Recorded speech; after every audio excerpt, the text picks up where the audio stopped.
Hey everyone, BEEBS here, welcome back to the channel. Now I know what you're thinking, does YouTube really need another tutorial on how to play the Beat It solo? But this video came from a very different place. You see, originally the purpose of this video was a little bit of a gig vlog and to show me playing the solo over the years on various little clips I've captured. We often play Beat It in the function bando plane and it's kind of a thing I look forward to whenever that one comes up in the set list. And over the years I've tried to replicate it and get as close as I can. So that was going to be what this video is about. But as I was going through them, what I discovered was I never really nailed and got super comfortable with the big stretchy Holdsworth inspired lick that Eddie plays.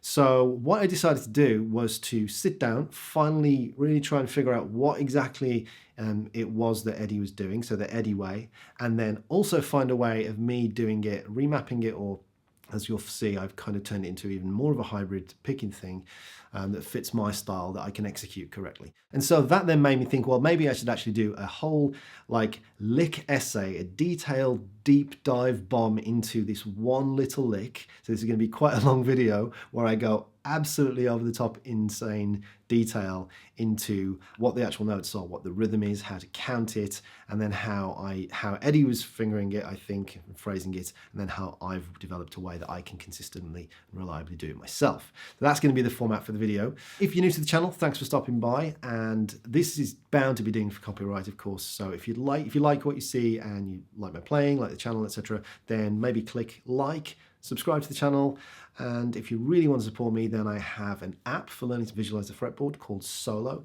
It's available in the links below. There's also the accompanying fretboard visualization course. This is an in-depth 5-hour course that I produced with Tom Quayle, where we teach you the 2-point system, modern way of visualizing the guitar fretboard with intervallic functions, etc. So if you want to check that out and support me, then that would be much appreciated. So let's dive into analyzing this lick, break the back of what actually the notes are, what the rhythm is, how to count it, and then how to play the darn thing. Hopefully we'll crack it, or I'll crack it once and for all. This is less a lesson for you guys, more of a cathartic project for me. So if you get something out of it too, then awesome. Let's dive into it. So I do actually have it already notated out here. I'm just going to go through and analyze it and annotate it and talk it through with you. We're going to be using 16th notes and triplets a lot here to count this through. The way that I count these, it's a little tricky and people do this in different ways, but the way that I count 16th note triplets is like 1 triplet and triplet, 2 triplet and triplet. That's going to really help us make sense of what's going on rhythmically with this lick and then anchor it into our fingers later on when we're developing a technique in fingering to play it. So I'll just write in 1 there. So that's beat 1. And then, so this is all the beat 2 here. So we're going to go 2, trip, lit. So those first 3 notes is playing is on fret 12, 15 and 19. This big old stretch is 2 triplet. Goes up onto the high E string, and then this is going to be and ah. So that's beat 2. We're going into beat 3, and it kind of reverses that. So it was deh-keh-deh-der-der in the beat 2, and then in beat 3 you can see we've got der-der-deh-keh-deh. So this is going to be, if I zoom in on beat 3, we're going to have 3 E and triplet. And that's actually the hardest part I find when I'm actually playing this. I'll explain why a little bit later on, but getting it going is the hardest part. When we're on beat 4 now, so beat 4 of this bar and then beat 1 of the next bar, this actually gets perhaps a little bit easier, and it's a little easier to sort of count because it's more consistent. So zoom in here on beat 4, we're going to have 4 triplet. That's finishing up that B string stuff, back skips up onto the high E for and then back onto the B for triplet, and then onto the next bar, zooming in beat 1 of the next bar. It's exactly the same rhythm, so it's exactly the same rhythm. What makes it so tricky is the phrasing and fingering of how he's playing that rhythm and where the notes fall on the strings at what point. But we're going to get onto that later on. But I'll just finish this off here. So we've got 1 triplet and triplet. And then that little bit at the end is just going to be on beat 2 here. I'm not going to do all of this, but just 2 E and we'll finish there on the 2E and. So zoom out, get an overview, and we'll go through it again. So I've got beat 1 is the rest, so 1, 2 triplet and 3E and triplet, 4 triplet and triplet, 1 triplet and triplet, 2E and. Okay, I'll do it with the tracks slowed down really slow, so beyond 50%. 1, 2 triplet and 3E and triplet, 4 triplet and triplet, 1 triplet and triplet, 2E and. I'll do it without me talking. 1,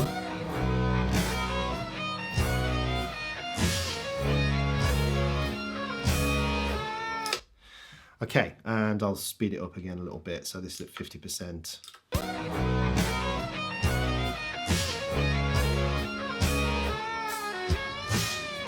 Deh-keh-deh-der-der-der, deh-keh-deh-deh-keh-deh. So 1. Deh-keh-deh-der-der-der, deh-keh-deh-deh-keh-deh-der. That's the phonetic or the sound, the rhythmic sound. So 1. Deh-keh-deh-der-der-der, deh-keh-deh-deh-keh-deh-der. 1.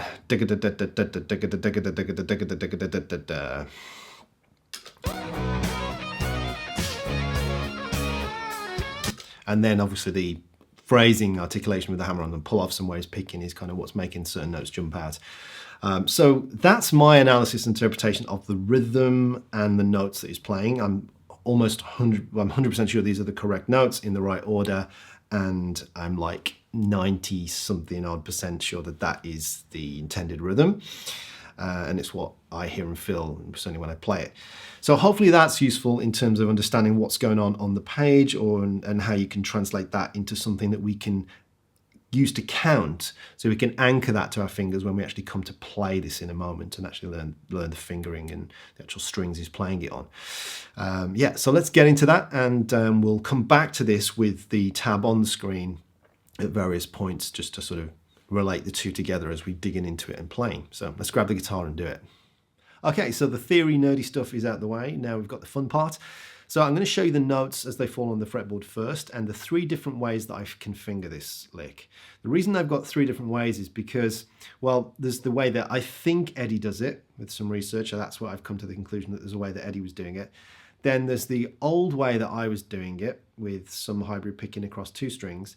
And then the new way, very recently, within the last week or so that I've discovered this, after I decided to really tackle this project and get it right once and for all, I've got a final way, a BEEBS 2024 way of fingering this that I'm going to show you that's also hybrid picking, but it's across 3 strings.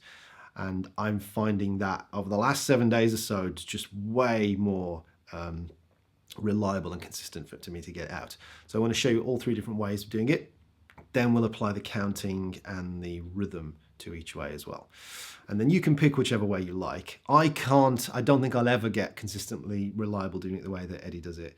And I was always struggling with my own middle way, but I'm going to show you them all. We're starting up at the 12th fret on the B string with the index finger, and then we're hammering on with this big, wide, Holdsworthy influenced stretch here. We're going from 12 to 15 to 19. So I would highly recommend that you use your index finger, your second finger, and your pinky finger, and we get this. So it's not a tapping lick, this, as you know, many people do actually, do this with a tap, and there's nothing wrong with that, of course, but almost certain that Eddie was doing this Alan Holdsworth inspired big stretch. And if you look and check out the live performance that Eddie did of Beat It with Michael Jackson, I think it's the only one in existence, you can see as he goes for it. It's a really terrible VHS, recording, and the audio is bad and everything, but you can see as he puts the guitar up like this, he raises the neck in order to make that stretch, and you can see him playing it as a stretch lick. Now, he's not playing it exactly like the record, it's it's much more loose, but yeah, the intention here is definitely a stretch, wide legato lick, not tapping.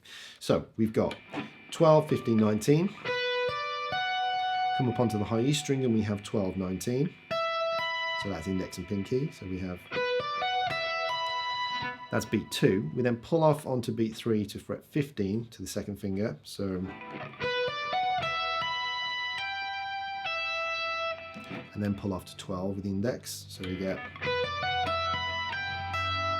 Then we've got a cool little hop back and forth between the 19 on the B and the 12 on the high E, and this is a little triplet half of beat 3 here. So we've got going back and forth like that. So putting that together, we get.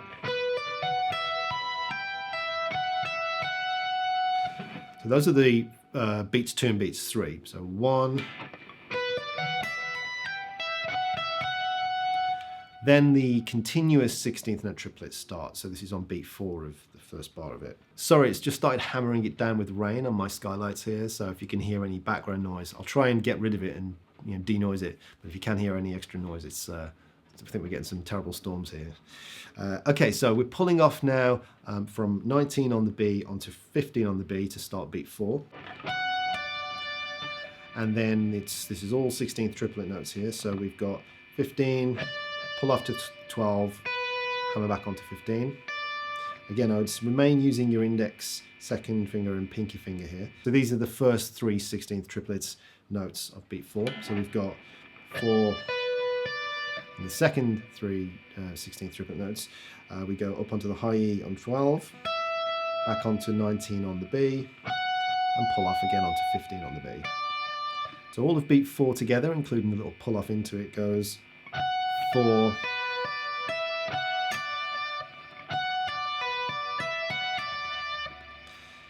and then we go into the next bar. So this is now beat 1, pulling off onto 12, it's beat 1.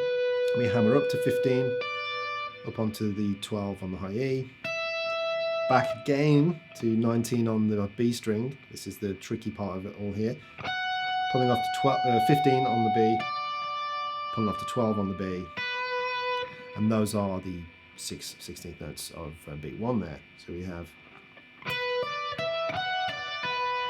and then we're going to finish off just with beat 2 here. I know the solo does go on, but for our purposes we're stopping here. So this is beat 2, and we're coming down 2 16th notes, so high E 12, B 12, and then we're doing this bend on the G string fret 14. Okay, so putting all that together, we get the actual notes that Eddie's playing.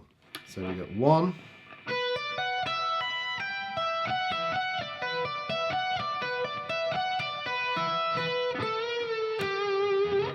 okay, so now let's look at the right hand and what I think Eddie's doing on the original, and this is what I think will get the most kind of closest to that sound that he's got.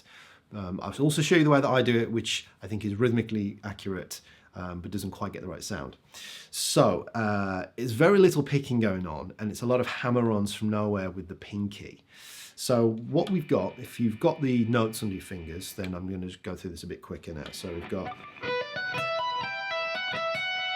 that's the first bit. Now what's happening is I'm doing a down pick, and then an up pick, then all pull-offs, then a hammer-on from nowhere into 19 on the B, then an up pick on the high E, and then another hammer-on from nowhere back up to 19 on the B. And this, I think, is the key to getting it right. So that.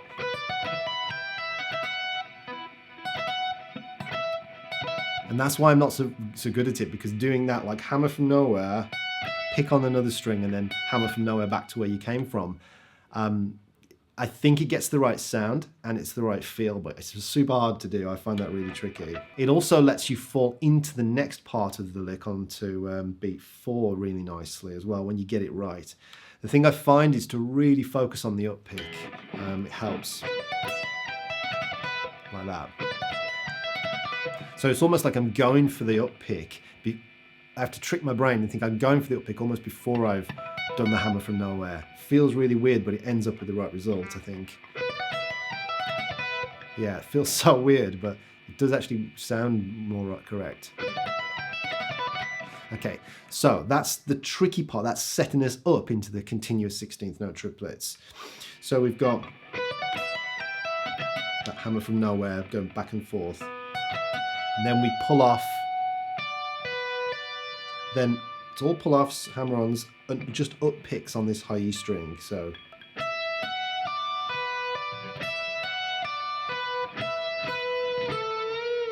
and then the end of the lick. So I'll just do it from beat 4. So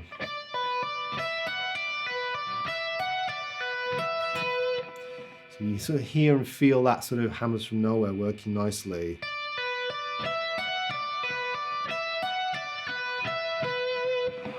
Okay, so I'm going to do the whole thing now in context all together with these hammer-ons from nowhere and just these up picks on the high E string. And so it's not super in time, it's not super to rhythm yet, but yeah, hopefully you'll get the idea.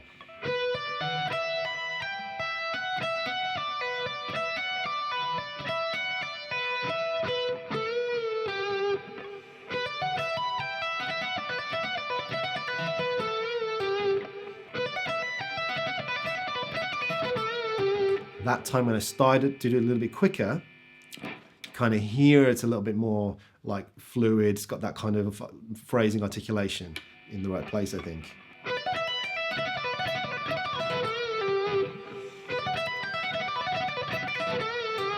I just can't do it right yet. I think if I worked on it really hard, I could probably get it there. But like I say, I've found other ways of nailing the rhythm correctly every time. This is the way I was doing it, the intro of the video for the full take of the solo with hybrid picking. So before I show you that, I'll actually go through and apply the rhythm and the counting that we did with that iPad analysis notation earlier on to this lick with the way that Eddie does it. So you've got the sort of what I consider, might not be right, but my canonical version of what I think Eddie is doing. So 1, 2 triplet and that 3 E and triplet 4 triplet and triplet 1 triplet and triplet 2 E and 1, 2 triplet and that 3 E and triplet 4 triplet and triplet 1 triplet and triplet 3 E and. Now, it is a real brain twister to say this and play it at the same time, but it works wonders for your rhythmic control. So I highly recommend you break it down as slow as you need to kind of sync the two things up. Think about where you're saying and counting and feeling the rhythm and what notes you're actually playing at any given time. That's the only real way I think that you'll kind of be in control when it's super sped up. And me in the past, I think I'd not really done that. 2 triplet and a 3 E and triplet 4 triplet and triplet 1 triplet and triplet 2 E and. Okay, now a little bit more rhythmically correct. So I was saying the right things and playing the right notes there. I'm going to try to get it a little bit more rhythmically correct time-wise. 1 E and 2 triplet and a 3 E and triplet 4 triplet and triplet 1 triplet and triplet 2 E and 1 E and 2 triplet and 3 E and triplet 4 triplet and triplet 1 triplet and triplet 2 E and. The issue I have here, and I know I probably always will trying to do it Eddie's way, is just hopping in and jumping in with that up pick on the high E string and the hammer-ons from nowhere. It's just something that's not really part of my playing. I might try and work on it, but like we'll get on to in a moment my way of doing it, which I just find far more consistent and reliable. Okay, but anyway, I'll try and do it Eddie's way with the drums at half speed and then try and take it up to full speed and see where we get, maybe, I don't know.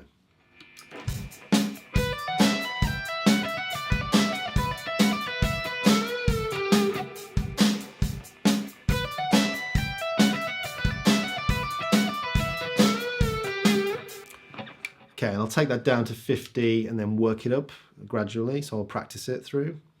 This is the way I recommend you do it as well.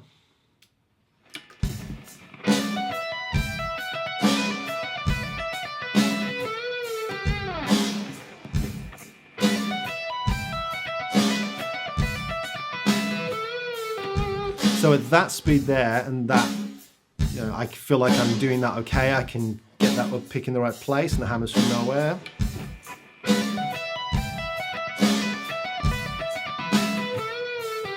And also the pull-offs into the continuous 16th note triplets on beat 4 and 1. I can really feel that. That's really important to feel. That's beat 4, that stop, pulling off onto the second finger there. Because that's what kind of kicks off the consistent, you know, the 2 full beats of 16th note triplets.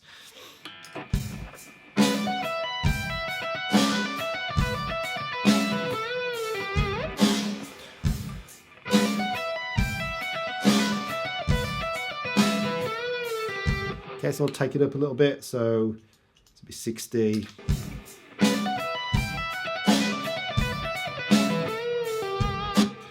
$70.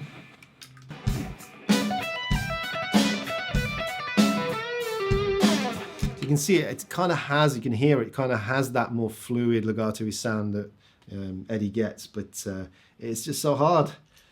So 80 now, I think. Probably.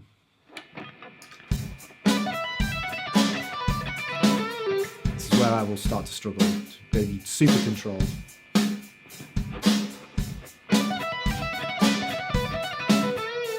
Not too bad.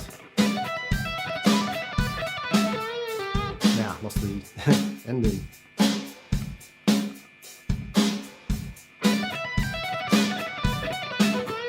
That's okay. So it's kind of hit and miss with this way of doing it. And certainly as I get to full speed, it will be like, I did get one take right for the intro, the video take, but yeah, I can't consistently do it this way yet. Yeah, it's and also coming out the ending of the last two 16th notes of the lick on beat 2. Yeah, that's not right, is it, at that speed? Yeah, so it really is all about just hopping in that right point with the up pick on the high E string and trying to get those hammer-ons from nowhere in the right place.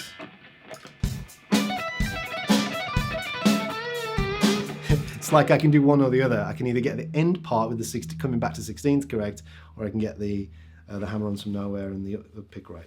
Yeah, it's super tricky. Is that full speed yet? Don't think so.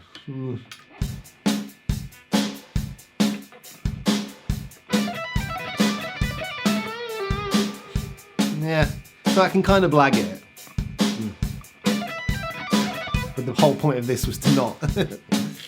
Okay, so that's how Eddie's doing it. That's applying the timing and the counting to it with the technique and the notes and all that. So I'll now show you the two extra ways of doing it.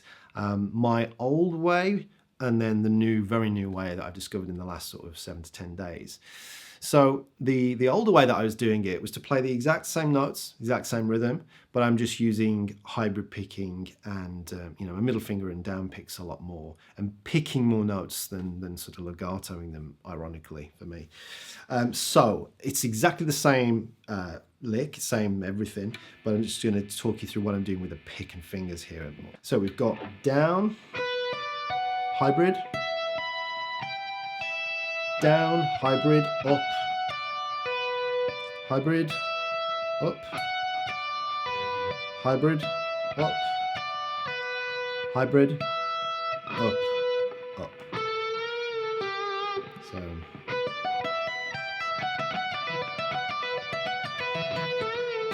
which is, if you know my playing and the licks that I kind of do, you'll know a lot of that sort of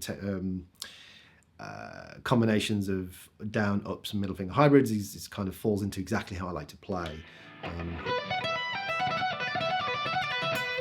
And this is way easier for me to articulate the correct rhythm every time in isolation when I'm just not live in a live setting. So I'll do that with the drums at full speed and me playing at half speed.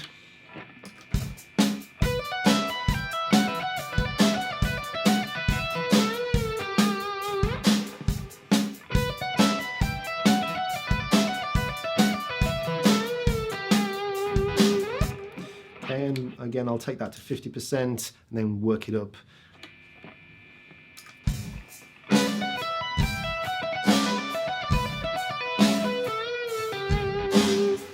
$70.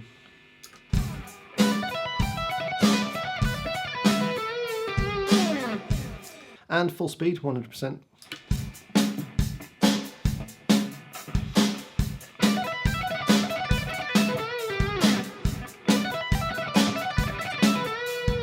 So that's much, much better. It's more articulate for me. I feel like it's more consistent and reliable. It doesn't have quite the same smooth legato sound as Eddie's way of doing it, but for me that was better. However, I can't do that for some reason live. I really struggle. I think it's when I'm coming down to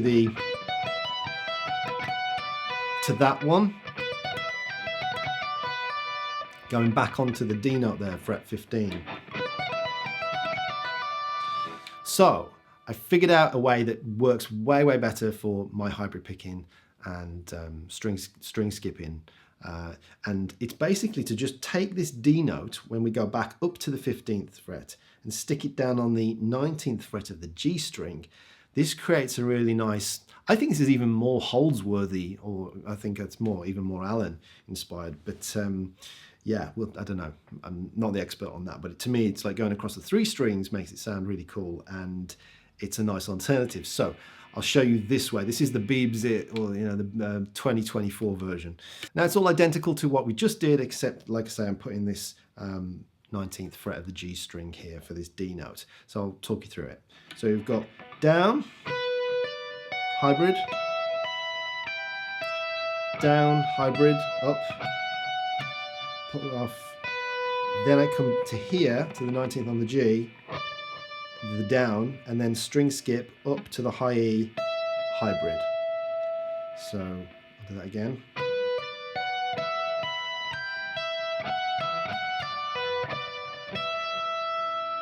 Then we come down that again, and that kind of repeats. So we get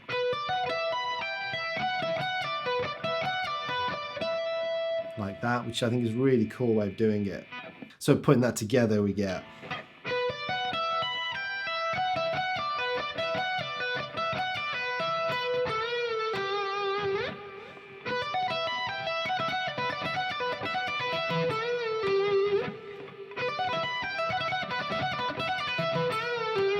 So I find that a way more comfortable and consistent approach to getting that right every time, certainly over the last couple of weeks. So I'm going to try it on gigs going forward and see if that I get a higher hit rate for nailing that lick. But I wanted to go through and show you in detail all 3 different ways so you can make the choice as to what works best for you. So I think now I can finally put this to bed and I can kind of let go of it. It's been a thorn in my side, been bugging me for years. I'd transcribed it correctly. I could play it with some practice and prep in the bedroom, but it was not consistent live. And I think I finally found a way that I can personally get it consistent myself. Plus also, I think of doing a little bit of digging and investigating and real listening. I think I've got the way Eddie's doing it too. So yeah, hopefully you've enjoyed that and you've got something from it. What I'm going to do now is just put a little gig vlog together and just compilation of clips from me playing this over the years that people have caught on phones, and that's how, as I say, that's how the idea for this video originally started. I was going to do a bit of a gig vlog and just show the progress of me, or lack of progress of me playing this solo over the years, so it might be interesting as a focus. And that's what then kicked me off down the road of like, no, you need to nail this, you need to get this right. Then it turned into a lesson. So yeah, I'm going to show you this gig vlog and these clips of me playing the solo in various states of good to bad over the years. And yeah, I hope you enjoy it. If you want to support me, then do check out the solo app and the Ultimate Fretboard Visualization course. I have also other tutorials on my website, and all those links are in the description below. And yeah, thanks again for watching. Until next time.